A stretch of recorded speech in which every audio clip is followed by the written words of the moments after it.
तो कैसे जा रहे हैं आप सभी स्टूडेंट्स के बीपीएससी टीआरई के एग्जाम्स? क्योंकि डेट तो हमारी 16 दिसंबर से ही आई हुई है और कल आप लोगों का आखिरी पेपर होने वाला है। फॉर्म भर दिया है आप लोगों ने या फिर नहीं भरा है? आज इस वीडियो में हम बात करने वाले हैं कि ये एग्जाम्स स्टूडेंट्स तो डेफिनेटली नहीं दे रहे हैं, तो क्या सरकार इन एग्जाम्स को दे रही है? क्योंकि हाल ही में अभी कुछ टाइम के पहले हमको ये आर्टिकल देखने को मिला था आयोग की ओर से, जिसमें उन्होंने साफ साफ स्पेसिफाई किया था कि हमारे पास कुल 27,910 पोस्ट जो हैं अध्यापक गण की वो वेकेंट हैं और इनको फिल करने के लिए बहुत ही जल्द टीआरई 4 का नोटिफिकेशन आ जाएगा और इनकी जो परीक्षाएं हैं वो स्केड्यूल हो जाएंगी 16 दिसंबर से लेके 19 दिसंबर तक। तो आज 18 तारीख है, तो मैंने सोचा एक बार आप लोगों से पूछ लेती हूँ कि हम लोग तो, आप स्टूडेंट्स तो पेपर दे नहीं रहे हो, तो क्या ये सरकार जाके पेपर दे रही है? क्या ये जो अध्यापक गण की वेकेंट पोस्ट है वो फिल आखिर होनी तो है, लेकिन वो होने कब वाली है? तो ये बहुत ही एक विशेष मुद्दा बन चुका है कि बार बार सरकार का इस तरीके के साथ विद्यार्थियों के साथ खिलवाड़ करना कि अब होगी परीक्षा। कितनी सारी चीजें होती हैं एक विद्यार्थी के लाइफ में, क्योंकि एक एग्जाम एक ऐसी चीज होती है जिसपे सिर्फ एक विद्यार्थी, एक स्टूडेंट निर्भर नहीं करता, बल्कि उनका पूरा का पूरा परिवार भी निर्भर करता है। तो अब ये जो डेफिनेटली डेट्स हैं वो स्टूडेंट्स ने बहुत पहले से सेव करके रखी होंगी। मे बी किसी का कोई ट्रिप जाने का प्लान हो, मे बी किसी ने कोई अपनी बहुत इंपॉर्टेंट कमिटमेंट को कैंसिल किया हो, सिर्फ इसलिए क्योंकि इस डेट्स पर तो हमारे एग्जाम्स होने वाले थे। लेकिन सरकार की लापरवाही अब बहुत ही ज्यादा बढ़ती जा रही है। हमको देखने को मिल रहा है कि डेट्स तो छोड़िए, एग्जाम डेट्स तो 16 से 19 दिसंबर तक था और उन्होंने परीक्षा फल का प्रकाशन यानी कि रिजल्ट की जो घोषणा का डेट है वो भी उन्होंने 20 जनवरी से लेकर 24 जनवरी 2026 तक शेड्यूल करी थी।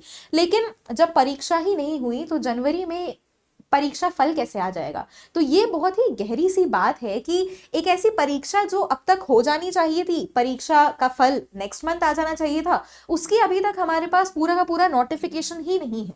तो डेफिनेटली आई थिंक बहुत ही ज्यादा हाई टाइम है ये। एसटेट के रिजल्ट के कोई अते पते नहीं है, टीआरई के नोटिफिकेशन का कोई अता पता नहीं है, तो बहुत ज्यादा हाई टाइम हो गया है कि हम अपनी आवाज उठाएं। आप लोग की क्या राय है ये जरूर हमें चैट बॉक्स में बताना, क्योंकि बहुत सारे स्टूडेंट्स ऐसे हैं जो कितने टाइम से टीआरई 4 के लिए वेट कर रहे हैं और नोटिफिकेशन तो छोड़िए, हमें ये तक नहीं पता कि हमारे पास कितनी वेकेंट पोस्ट हैं अवेलेबल। तो आपका इसमें क्या व्यू पॉइंट है? हमें डेफिनेटली एक साथ यूनाइटेड होके इसमें स्टैंड लेना चाहिए, इसमें आंदोलन करना चाहिए कि बहुत जल्द हमको फिर जल्दी से जल्दी ये नोटिफिकेशन जो है वो देखने को मिले, क्योंकि सरकार का इस तरीके की, जिसे कहते हैं ना, बेईमानी और इस तरीके की उनका लेथार्जिक चीज नहीं चल पाएगी बहुत टाइम तक, क्योंकि ये स्टूडेंट्स के फ्यूचर के साथ एक बहुत बड़ा खिलवाड़ है। स्टूडेंट्स को ये तक नहीं पता कि हम अपनी एग्जाम की प्रिपरेशन किस तरीके से करें। आप जब भी किसी भी एग्जाम को केटर करते हो हमेशा एक स्ट्रैटेजी वाइज करते हैं, हमेशा एक टाइम प्लान के साथ करते हैं कि हमको इतने टाइम में इतना प्रिपरेशन करना है, उतने टाइम में इतना प्रिपरेशन करना है। लेकिन जब हमारे पास कोई डेट ही नहीं होगी तो फिर प्रिपरेशन स्टूडेंट्स कैसे करेंगे?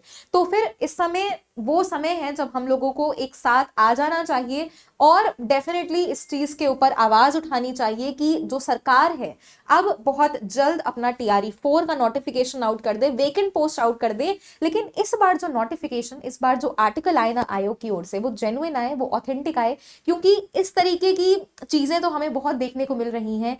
परीक्षा होने वाली है, अब होंगी तब होंगी, लेकिन एक्चुअल में हमारे पास कोई भी जेन्युइन प्रूफ, कोई भी जेन्युइन सोर्स नहीं आया है। तो आज के सेशन में मुझे यही जागरूक करना था आपको। आपकी क्या राय है कमेंट सेक्शन में यस जरूर लिखना आप लोग, अगर आप भी बहुत जल्दी चाहते हो कि टीआरई 4 का नोटिफिकेशन आ जाए।